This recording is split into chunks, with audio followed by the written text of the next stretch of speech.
আজকে আর্টিকেল নিয়ে কথা বলবো। আর্টিকেল কাকে বলা হয়, একদম 1 মিনিটে আমরা আর্টিকেল শিখতে পারবো। তো আর্টিকেল বলা হচ্ছে এ এন এবং ডি কে আর্টিকেল বলা হয়। এরপরে আর্টিকেল হচ্ছে দুই প্রকার, ডিফিনিট আর্টিকেল এবং ইনডিফিনিট আর্টিকেল।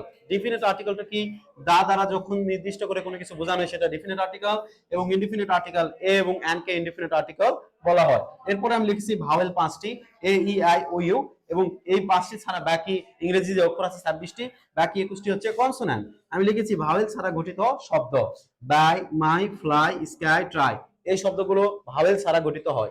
যদিও বলা হয় থাকে ভাওয়েল ছাড়া কোনো শব্দ গঠিত হতে পারে না, কিন্তু এই শব্দগুলো ভাওয়েল ছাড়া গঠিত হয়েছে। এখন একটা মজার বিষয় হচ্ছে আমরা শিখবো 5টি ভাওয়েলই একটা শব্দের মধ্যে আছে, সেই শব্দটা বহুল ব্যবহৃত। যেমন এডুকেশন, এই শব্দটার মধ্যে এই 5টি ভাওয়েলই বিদ্যমান, এ ই আই ও ইউ। এবং এডুকেশন শব্দ ছাড়াও আরেকটা শব্দ আছে, সেটা হচ্ছে ইকুয়েশন। আমরা সমীকরণ ব্যবহার করি গণিতে, এই ইকুয়েশন শব্দটার মধ্যেও 5টি ভাওয়েল আছে। ধন্যবাদ সবাইকে ক্লাসটি দেখার জন্য।